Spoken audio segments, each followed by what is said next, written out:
And, mime gets a bad rap. Mime is a punchline to many, many jokes. But I wanted to give mime its due. And nobody's walking against the wind or like climbing a ladder. But Matt has found a very elegant way to incorporate some of those elements into some of the songs. Let's get this show on the road. Wherever you are, get in your car and come on down, enjoy a show. If it's your first time, well, jump on in. By the end of this drive, you'll be a Shavian. No, let's get this show on the road. Hi, Spike. Hi, Kelly. Welcome to Let's Get This Shaw on the Road with your new host. What is happening here? What is happening right now? Who is in the room with us? Oh, shoot, you caught me. I think we've just been troubadoured. Yeah, you have. Unbelievable. Eponine, why don't you introduce yourself to listeners who might not recognize your voice? Yes, hi, I'm Eponine Lee. I'm an ensemble member at the Shaw. This year I'll be in Wait Until Dark and the Troubadour show, which we will be talking about very soon. Okay, all right. Just for our listeners at home, may I ask how old you are? Yes, I'm 18. Is this your first season at the Shaw Festival? No, it is my second. So you were in shows at the Shaw Festival last year at 17 years old. That's correct. I was in grade 11. I was finishing up high school. And what high school are you going to? Oh, that is such a complicated question. Right now, I'm going to Richard Pfaff, which is an alternate program high school in Ottawa. Is it courses online? Is that how that works? Yeah, it's a mixture of everything. They're amazing there. Like it's a mixture of do it at your own pace courses, but you have teachers and resources and a wonderful building full of supplies and instruments and pottery lessons. Like it's great. That's where I'm going currently. Sounds awesome. What were the shows you did last year? Last year I was in Orphan of Chow and Snow in Midsummer. And you've been performing for a little while. I have. I didn't realize this until I think I was asked this at a Q&A in Snow. Somebody asked how long I've been performing in theater. And I said 11 years, and I guess now 12. This has been a year later. Yeah. Oh my gosh. That's amazing. That's awesome. Well, it's something that once the door opens, it's really hard to close. Yes. You want to keep doing more.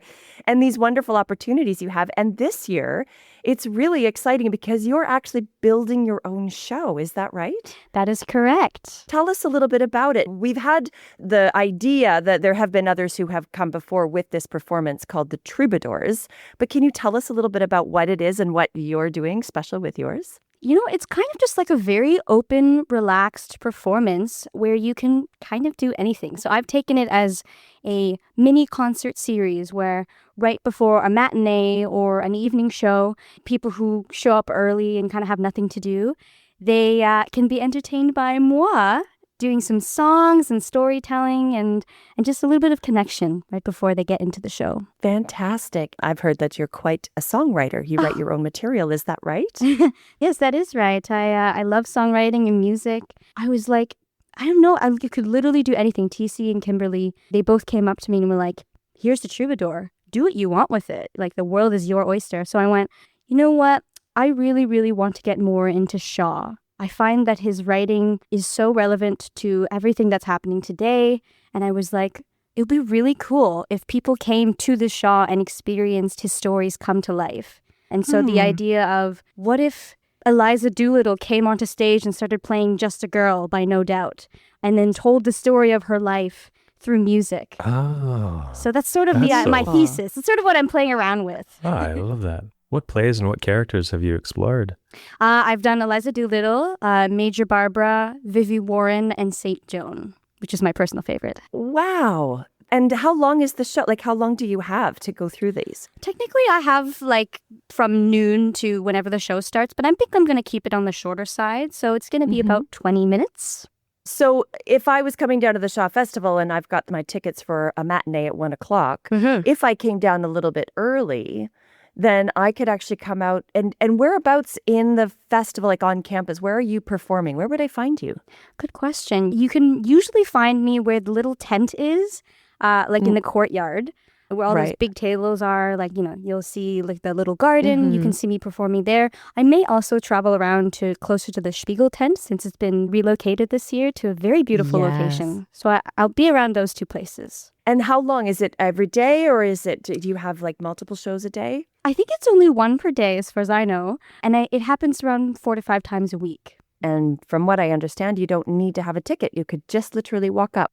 That is correct. Swing by, have a drink, have a snack, listen to some music for free. That's so yes, awesome. that is can't wait. fantastic.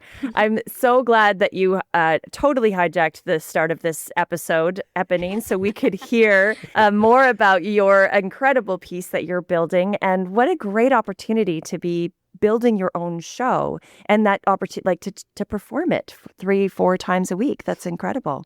Do you want to plug your album or your albums, Eponine? Ooh. I just released a single a couple of months ago called Somewhere in Time, which is out on all platforms under the name Coco Penny. What are some of the other things that you're working on right now? Yes, Travis Cito, who's another brilliant ensemble member at the Shaw. And composer of our theme song here That's for right. the podcast. Mhm. Him and I have been doing a little back and forth of exchanging of musical ideas. And so him and I wrote 4 original songs in total for the set lists in Troubadour. And we may, maybe at the end of the season, record it and turn it into a little EP. So keep an eye out for that. Oh, What a great idea. I love that. Wow, you are multi-talented. We're very lucky to have you here as part of the ensemble, Eponine, and Thank you. and to have your joy and your talent just around all the time, your smiles and laughter. Thanks for coming on. Thanks for Thank you. hijacking. Likewise. So on today's episode, we are going to chat with Turvey and Matt Alfano. You may recognize Matt Alfano from his incredible turn last year as Alfie in One Men, Two Governors, the octogenarian server who fell down many a flights of stairs. This year, you're going to see him in Anything Goes. Alongside me, together we play Spit and Dippy, or Luke and John. It's been really cool to be able to create a pair of characters together. Everything that we do, we are doing in tandem. All the decisions we're making, we're running by each other. So he is a real treat to have as an acting partner. And we're also talking to Jay Turvey. And Jay is the director of La Vie en Rose and has been directing here at the Shaw Festival with The Secret Garden, Gypsy, Light in the Piazza. But people may know him from performing on the stage as well. And in fact, I first met Jay Turvey playing his wife in Sunday in the Park with George at George Brown Theatre School. And that I was didn't know that. Yep, a very Nice. long time ago. Yep. Nice. I'm really looking forward to hearing how they have put this Vie en Rose production together, which is getting rave reviews. It is so good. I loved it. Before we talk to them, let's have a little listen to see what TC was thinking when he decided to program this.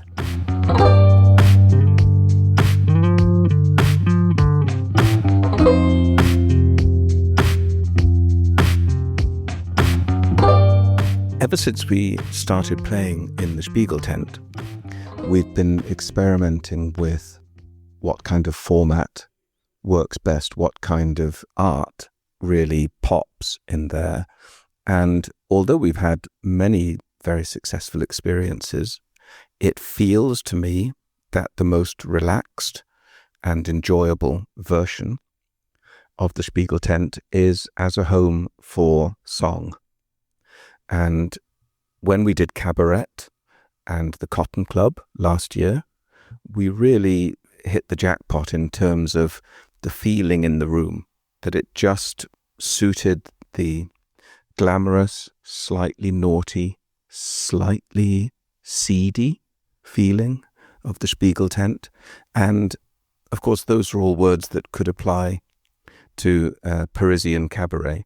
So for me, in a way, it's a surprise that it took us this long to do a Parisian cabaret in the Spiegeltent. And looking at the work of Edith Piaf to be able to do that, how do you think that the shaping of this piece in terms of the thread of the storyline that goes through it, how do you think that might translate itself to our audience today? Well, I remember when Jay Turvey put together and directed 1922 for us outdoors a couple of summers ago. he has a real gift for connecting to the human stories behind the songs and the poems.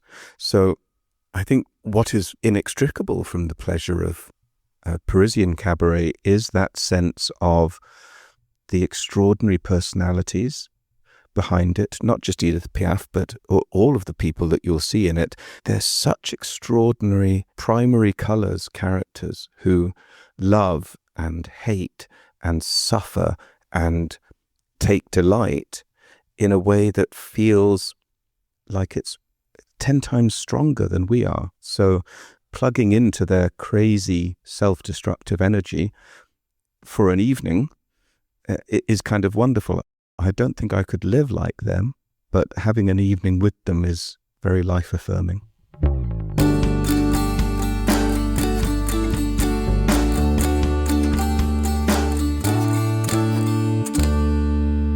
This is my 25th season. I auditioned for Shaw many times when I was younger. It just took me a while to get in the door. And I think I auditioned once I got to Stratford. And maybe the fact that I was at Stratford impressed Christopher Newton. I don't know what it was. But what was great is that Paul Sportelli, my partner, had become music director 2 years before that. So I don't know. I'm a Nepo baby. I don't know. Highly doubtful. But it is funny about how in our industry, it's hard. It's really hard. You have to keep knocking on these doors over and over again. You got to learn how to manage the no. I think that's one of the most challenging parts in our process. And so what happened when you finally got that call? I got that call, I would be the year 2000. And I was going to be in Easy Virtue, and I think I was going to be in She Loves Me. I think those are the two shows. And I remember I was working with Glynis Ranney, and I said, I got the part of, I don't know what his name was, Henry or something, in Easy Virtue. I said, is it a good part? She said, no, he doesn't speak. Or I had like one line or something like that. But I was very excited to be there. And it was my first year there. When Paul got the gig as music director, I was at Stratford, and I remember going to Shaw because they were having a party, and they used to have it in the workshop and backstage, that whole area we use as a crossover in the festival. And just going to the party, I got such a sense of ensemble, and people were so friendly, and I had this amazing time. And so I was very happy 2 years later to land the gig. And it was true. I mean, it was just felt like a family. And what about you, Matt? Oh, the Shaw Festival had been on my radar for a long time. I was blessed to be over at Stratty for a lot of my 20s into my That's the early Stratford 30s. Festival, Stratty. The Stratford Festival, yes. I had been doing a lot of musical theater there and creating physical theater with some other folks and, doing the regular sort of regional theater when I could around the country outside of rep theater. And I had taken some time, like conscious time, to give space for other work and projects. And then the pandemic hit and we all sort of took a moment, a beat. And coming out of that, you were wanting to produce White Christmas here. And a friend of mine who had worked with at Stratford was directing the production, and she had reached out to see if I was interested in putting myself forward for the show, Kate Hennig. And she had called me, and I thought, I hadn't done theater in a while. And I'd been really wanting to explore this environment, knowing and hearing about the community and the types of artists and the artistry that's being done here. I arrived for White Christmas almost 3 years ago, and I continue to be presently here. And where did you begin? What drew you to theater, or, I guess dance in a way, but what drew you there in the first place? Has this been with you since you were a kid? Well, I was sort of launched into a dance environment at a very young age and haven't stopped. I took a moment. I took a moment in elementary school because I was sort of figuring out the levels of bulliness and things like that and where I fit. But those are kids, and that's long, long ago. And I'm glad that I returned to dance. I took a few months to sort of see if I could fit into a sports world, and it wasn't really my kind of thing. But yeah, I started with dance in a dance studio, community theater, things like that. Started working young. I was in and out of a lot of ballet school programs as a teenager at the Royal Winnipeg and at the Banff Center with Brian McDonald and things, and just continued on into this wild show business. Where did this connection with all of the silent film work and the physical theater work? Because that is such a huge part of your artistic, when you're creating, you have a real depth of knowledge of some of the greats. When did that drop into your world? I started exploring mask and mime and clown when I moved to BC for post-secondary at the Canadian College of Performing Arts, which I found a really nice new world to sort of check out in terms of like furthering than just dance and a physical scape of, again, storytelling and character. And then I was lucky to link up with Morris Panich when he was creating a show for the Stratford Festival of Moby Dick that produced in 2008. And I found physical theater like really inspiring and magical. It bridges this connection to entirety of humanity in a way that it's a universal language. And that's what's most inspiring. And I'm pulled to it in ways at times I'm not even aware of. It's more just like purpose and in existence at this point. And I'm blessed that we keep exploring it. I just was curious, Jay, when did singing, musical theater, when did that start to find you? I always loved singing, and I would sing as a kid. But I wasn't drawn to musical theater, and I had friends who were, and I just didn't like it. They would play the records downstairs, and it just sounded so fake and in your face. I know. I would not have said that. You would say that. I love that. I didn't have a great history of it in terms of my background knowledge of it, but I loved good singers. And I was also extremely shy as a kid, so it took me a long time to put myself forward. So I gradually grew into it. I went to theater school at what is now TMU in the acting program, but I left very quickly. I think it was a combination of the program and also me being I was 17. I was younger than a lot of the other people in the class. And anyway, so I left that, and then I went to university and I was going to I studied French. But I got pulled into singing and music theater, and I found that I really loved it, and that when you're on the inside of the thing, you can bring things to it so that it doesn't have that effect that it seemed to have on me, some of those old soundtracks from the 1950s and 60s. Right. Then, so you went to what was Ryerson University, now Toronto Metropolitan University. Yeah, when I got to the theater school, it just wasn't a good fit for me. So I thought, well, maybe I'm not supposed to be in theater. My next love was languages. The year before that, I had gone as an exchange student to live with a family in France. So I went back to French, and I was going to get my degree and teach. And I remember I was in the first or second week of my MA program, and the teacher, she was so lovely, Dr. Ahmed, she just said, "What are you doing here?" I said, "What do you mean?" She said, "You should be in theater. You should be doing other things. You can do this if you like, but I think this isn't the place for you." And I took her advice. So La Vie en Rose is quite close to you then, in terms of your relationship with French, with the French language, with Edith Piaf. How did that connection happen? Was that TC coming to you and saying, would you consider doing this? Or did that come from you approaching him? I approached him. I saw the cabaret last year, the German cabaret evening at the Spiegeltent, which was fantastic. It's such great material. And I was sitting in the Spiegeltent, which is so atmospheric, so evocative. And I just thought, what else could you do here that would really fit this environment? And so I sent him an email and I just said, what about a night of French music? What about a Parisian evening? And I said, you could call it something corny like La Vie en Rose. He said, I'll think about that. And he said, and that's not a corny title at all. And is the production just focusing on Edith Piaf, or is there a selection of singers that you are drawing from? Yes, it's from across the decades. I didn't want us to get stuck in just doing Edith Piaf, as amazing as her material is, but it goes right from the late 1800s through to the 1960s. So it allows, there's so many, the French do everything so well. It's just like they're just cool no matter what they do. So every era has its own niche, right, Matt? Like, I mean, we've really gone right across. Yeah, it's pretty brilliant. The way you put this together, too, is fantastic, because one thing that I was so excited about was the fact that you had constructed a whole section of historical Parisian dance elements too, which was so nice to take a little nod to as well. Outside of the music and the vocalists and the entertainers and the performers, it was also like the history of very specific dance elements of Parisian style too, which is leading to like a really exciting experience for the audience in this Spiegeltent, which is immersive and in the round and so radical. What are some of those, that dance world, that physical world? I'm jumping right to the can-can, but it can't just be the can-can. It's got to go beyond that. What are some of those elements?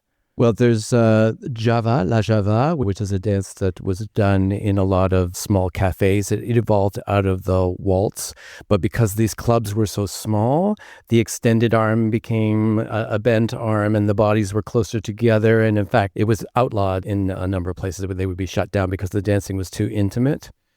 And then it's interesting because there's a number of dances from America that traveled over to France and became sensations. The Black Bottom Dance is one of them. And yeah, so we got a few up our sleeve. We're going to give them all away. No, that's great. So how do you construct something like this, Jay? Because you're looking at these as songs and they are sort of individual unto themselves.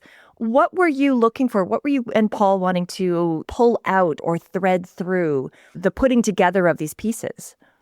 Well, what was interesting for me, and I love all this kind of stuff because it's kind of the same as when we did Secret Garden last year. It's like we're researching all this old, amazing music. So I just started by listening to a lot of different French songs and pieces and things that I would remember from university or whatever that I would think I should take another look at.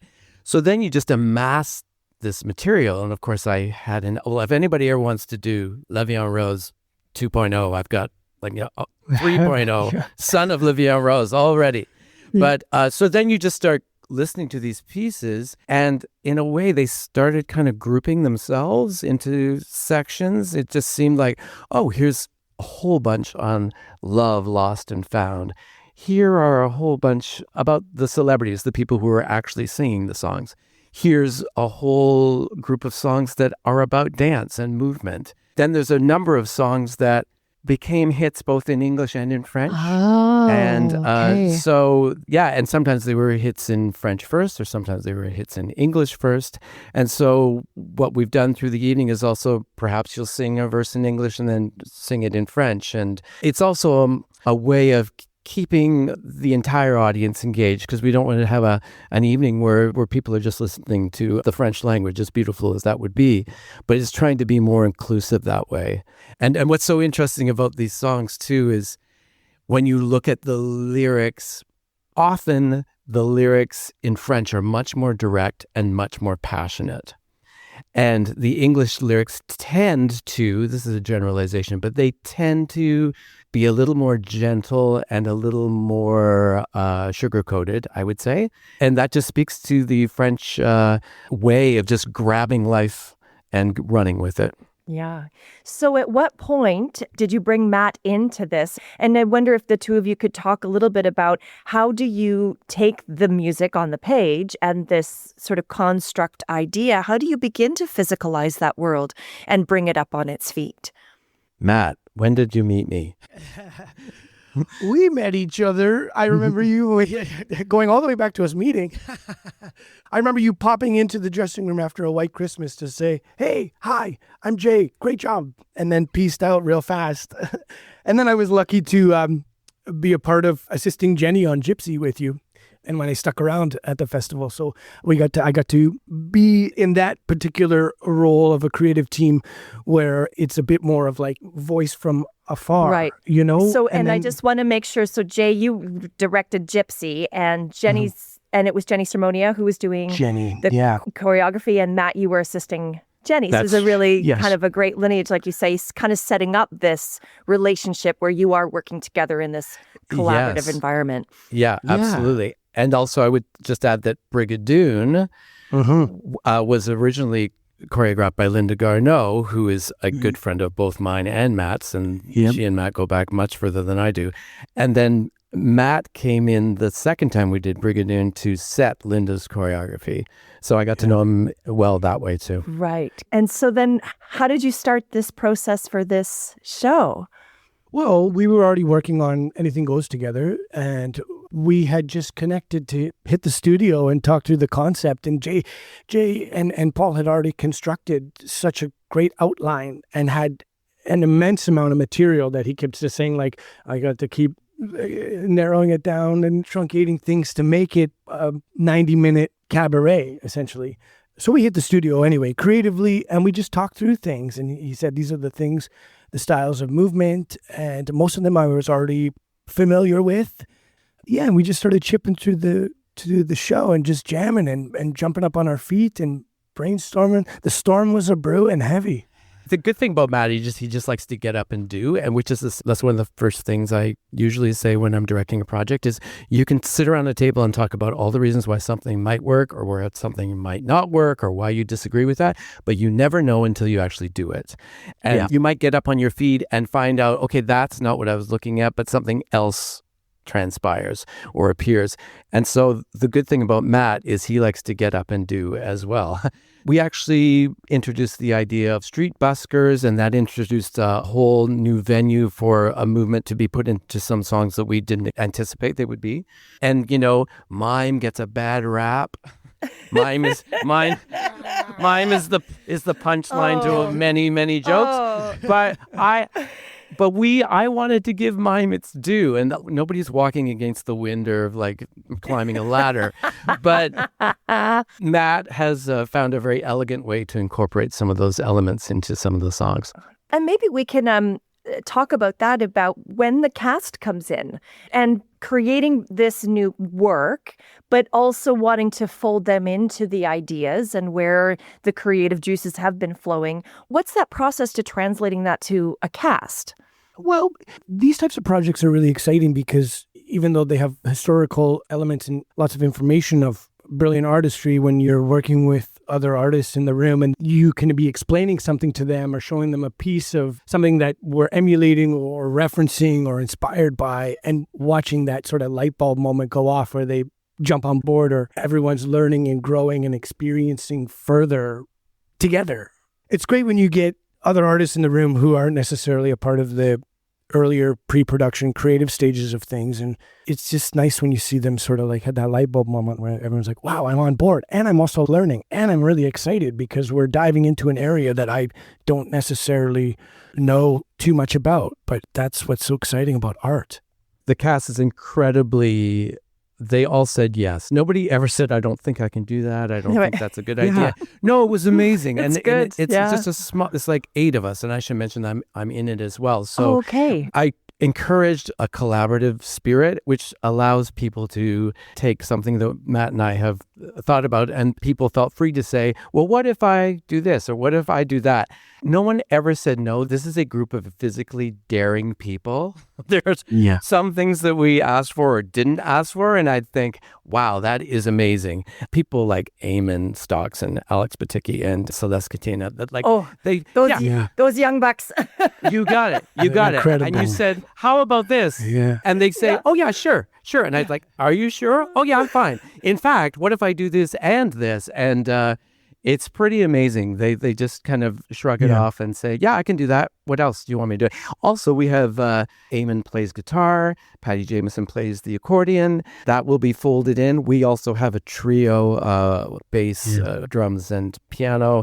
It's such a club feel. There are times when you say, Matt, when it feels like you're in a little boîte downstairs listening to jazz. It's pretty cool. Yeah, those are the places I love to frequent when I can. Yeah, we're definitely creating that world. And the Spiegeltent really allows for that. I mean, what a space to lean into for this kind of project. Absolutely. It does 60% of the work for you. And then you just give it a little help here and there. I mean, it's a beautiful space, but it can be a challenging space to play in because it's entirely in the round. We also have Jeff Pybus doing lights for us, and he's just amazing. And the things that he was able to pull off for us and create different moods from song to song is just incredible. Yeah. I just have one last question. I'm just curious for both of you. There is this journey when you start to go from full-on performer into these leadership roles. You sort of step into directing, creating, choreography. I'm just wondering if both of you might be able to speak to that in terms of what your journey has been or how that has started to evolve for you. Yes, this is something that I never thought I would end up doing. I never thought I would end up writing and directing and collaborating on writing songs. I think I was often the person in the back of the rehearsal hall, maybe Kelly can speak to this, who would say, now, why are they doing it that way? What if they went and did it this way? Or I see what could be. Were you actually talking to Kelly when you were saying that? No, he says that all the time. He won't stop saying, why are they doing it that way? No, it was a silent voice. It was my inside voice often. Right. Yes. Yes. And then it became my outside voice sometimes. Or sometimes it's the other thing is going, oh, that's so interesting how they solved that problem, which I would never have seen. And then I would love to sit upstairs during tech in the house and watch how the director would tech a show and put it together with all of the elements and how they decided, oh, we need to move the bed over here for sightlines, or this is going to help these entrances and exits. Anyway, so I started out by just directing a couple of readings when Jackie Maxwell is the artistic director. And of course, what you do with those kind of things is as soon as somebody gives you a small opportunity, you want to show them everything you can do. So I, of course, did 2 very elaborate readings, with everything thrown in, kitchen sink. But then I was asked to direct a few things. And yeah, I would say it was a very quick learning curve. And I think I thought at the beginning that I had to have all the answers. And now I know that I don't. And that, in fact, if you have all the answers, what's the point? What I've learned is that I'm a good collaborator, and I like to have a lot of people around me who feel free to have their voices heard and who like to dive in.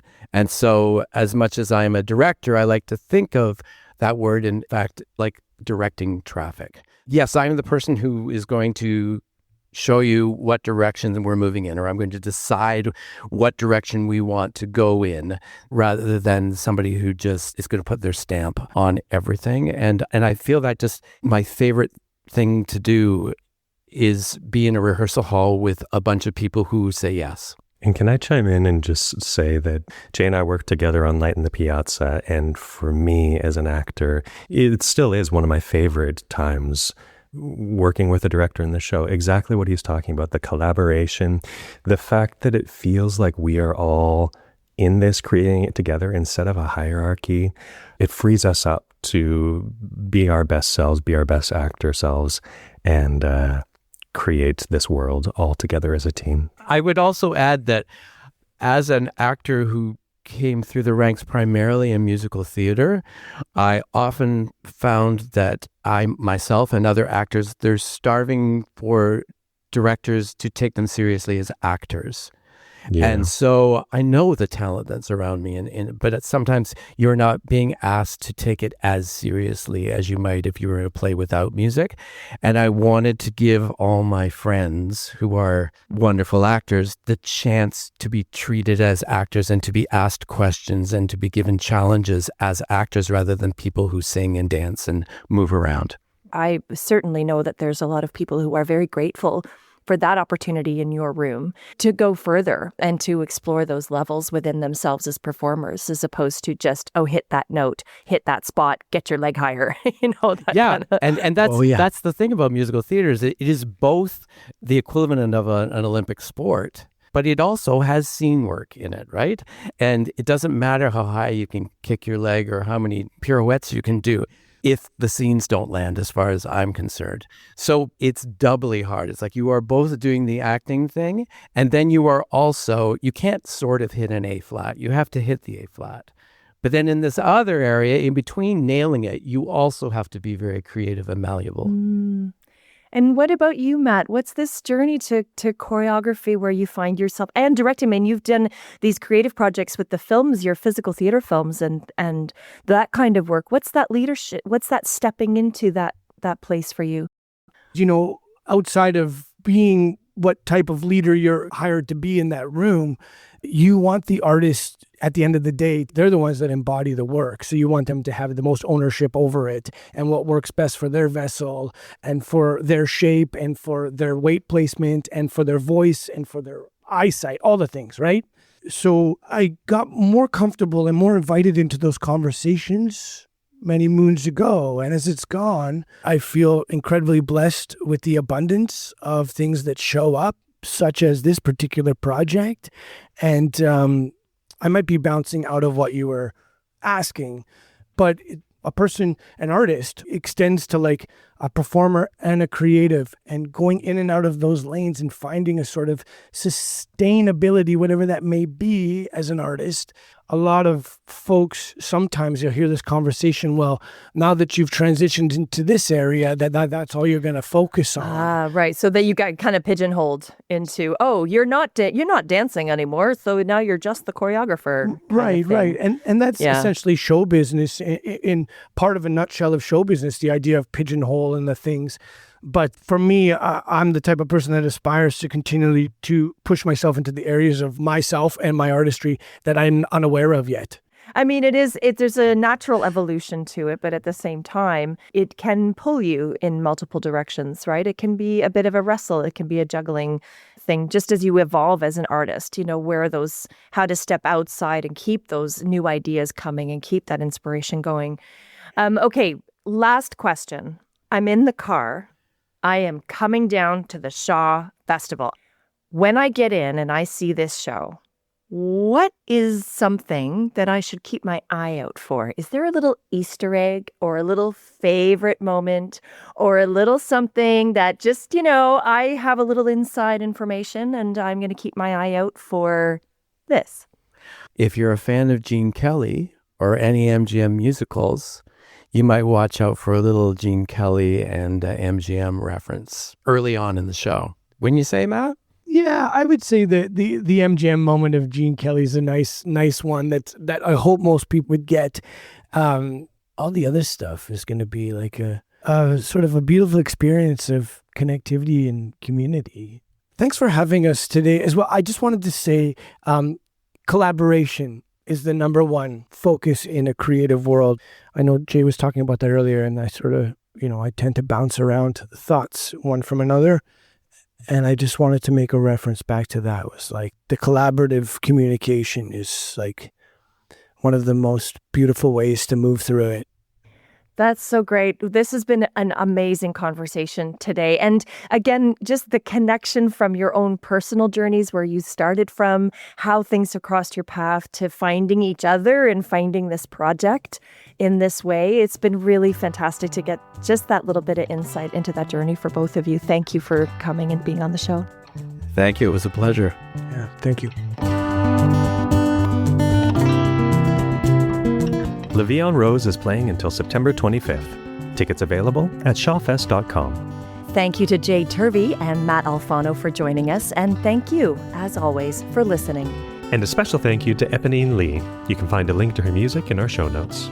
If you have questions, thoughts, or just want to say hello, drop us a line at podcast@shawfest.com. Let's Get This Shaw on the Road is hosted by Alexis Milligan and produced by me, Kelly Wong. Original music by Travis Cito. You can find us on Apple Podcasts, Spotify, or wherever you're listening to us right now. Follow the show to get new episodes in your feed every Thursday.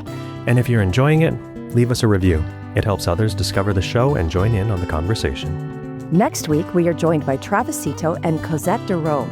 We'll chat about role-playing games, interactive theater, and how they created the role of Shaw through the wardrobe. We'll see you then. Let's get this Shaw on the road.